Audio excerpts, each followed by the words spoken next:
अस्सलाम वालेकुम viewers, this is me इकरा। और जो रेसिपी आज मैं आपके लिए लेकर आई हूँ वो है हलवा पूड़ी। हलवा पूड़ी नाश्ते में खाना तो सबको ही पसंद है।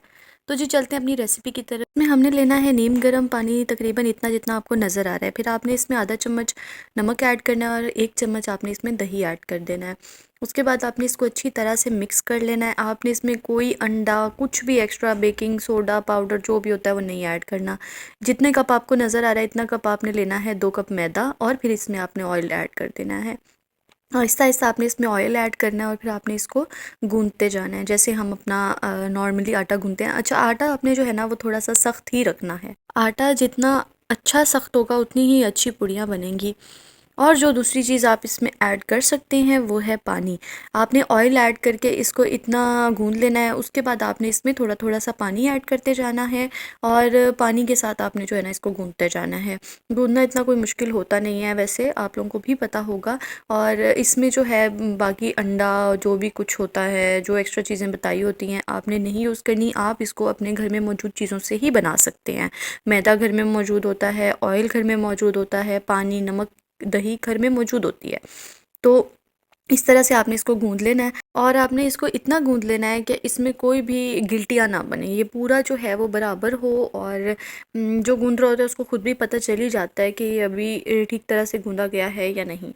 तो आपने इसको बस इतनी देर गूंदना है, तकरीबन भी आपको 10 मिनट तो लगेंगे ये आटा गूंदने में, 10 मिनट लग जाएंगे। आपने इसे देसी स्टाइल में अच्छी तरह से जो है ना वो बराबर करना है और इसमें मेक श्योर करना है कि कोई भी गिल्टी ना बने। तो अपना जितना अच्छी तरह से आप आटा गूंदेंगे उतना ही अच्छा आपको जो है ना एक आपकी पूड़ी मिलेगी। और उसके बाद आपने ये करना है कि आपने इसको सेट होने के लिए रख देना है 10 मिनट में। कोई हमें घंटा नहीं चाहिए, कुछ भी नहीं चाहिए इसको जो है ना सेट करने में। इसके बाद हम तैयार करते हैं अपना हलवा, जिसमें आपने 1 कप सूजी ऐड करनी है गरम गरम ऑयल में। ठीक है, ऑयल आपने गरम होने देना है। उसके बाद आपने इसमें सूजी ऐड करनी है। नाश्ते में ये चीज़ जो है ना, आज असल में हुआ ये था कि मैं सोई रही और जो मेरा नाश्ता था वो लेट हो गया। तो मेरा बिल्कुल भी दिल नहीं कर रहा था कि अब मैं उठूं और पराठा बनाऊं और खाऊं, या पराठा खाने का तो मूड ही नहीं था ना, 1 बज चुका था गैस आते आते। तो और मेरा दिल भी कर रहा था कि मैं हलवा पूड़ी खाऊं, और जो वक्त हो चुका था उस वक्त पे कहीं पे भी हलवा पूड़ी मिलती नहीं है, यहाँ पे दस्तयाब ही नहीं होती। अगर आपने हलवा पूड़ी खानी होती है तो आपको फजर के टाइम के बाद मिलती है। तो वो जी मिल नहीं रही थी, जिसकी वजह से मैंने क्या किया कि खुद बनाना शुरू कर दी। जब आपके बबल्स बनने लग जाएंगे तो आपने इसमें ऐड कर देनी है चीनी। और चीनी आपने इतनी लेनी है जितना आपने सूजी लिया उसके हाफ आपने चीनी लेनी है। ठीक है, जब भी आप सूजी बना रहे हैं तो आपने उसमें इसी तरह से करना है।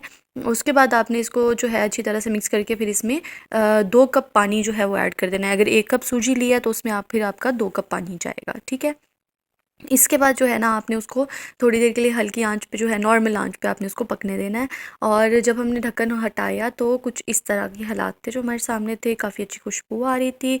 और जो है इसमें आपने इसी तरह से इसको पकाते जाना है। It takes almost 5 to 10 minutes इतना बनने के लिए। ठीक है, तो आपने इसको बस ये करना है कि आपने इसको पकाने के लिए अच्छी तरह से घुमाना है और इस तरह से आपने इसको घुमाते जाना है और थोड़ा ही वक्त लगेगा कि ये तैयार हो जाएगी। अच्छा, इसका एक निशानी ये होती है कि अगर ये पक चुकी है हमें कैसे पता चलेगा, इसकी ये निशानी होगी कि आहिस्ता आहिस्ता जो है ना वो अपना ऑयल छोड़ती जाएगी। तो जब इसमें से ऑयल अलहदा होने लग जाएगा तो हमारी सूजी जो है वो तैयार हो चुकी है। इसके बाद जो हमने आटा रखा हुआ था साइड पर, मैदा रखा हुआ था, उसको हमने क्या करना है कि ऐसे इसको उठा के रोल करने लग जाना है। इसका हमने एक इक्वल जो है ना बड़ा सा रोल बना लेना है। ठीक है, इसको इसी तरह से, जिस तरह से आपको वीडियो में नज़र आ रहा है, आपने इसको इसी तरह से हाथों से अच्छी तरह से रोल करना है ताकि ये सारी तरफ से जो है वो इक्वली बराबर हो जाए। उसके बाद आपने इसका फिर पेड़ा लेना है और इतनी ही साइज़ का पेड़ा आएगा जितने साइज़ का पेड़ा आपको यहाँ पे नज़र आ रहा है, बहुत बड़ा नहीं लेना है। इतने साइज़ के पेड़े से ही ऐसा होगा कि हमारी जो पूड़ी है वो बहुत ही खस्ता और अच्छी बनेगी। और यहाँ पे हमने इसी तरह से क्या करना है कि सारे पेड़े तैयार कर लेने हैं और उन पर ऑयल लगा के रखना है। उसके बाद हमने एक 1 बाय 1 जो है वो पेड़ा उठाते जाना है और उसको अपने बेलन की मदद से ऐसे लंबा करते जाना है। आपने उसकी गोल शेप पर नहीं जाना, क्योंकि जब हम उसको हाथ पर लेकर आएंगे तो वो खुद ब खुद गोल हो जाएगी। लेकिन आपने ये चीज़ देखनी है कि आपकी जो पूड़ी है वो ना साइज़ इसका जो है वो इक्वल होना चाहिए, यानी कहीं से मोटी कहीं से पतली नहीं होनी चाहिए। उसके बाद आपने गरम गरम ऑयल में उसको डाल देना है।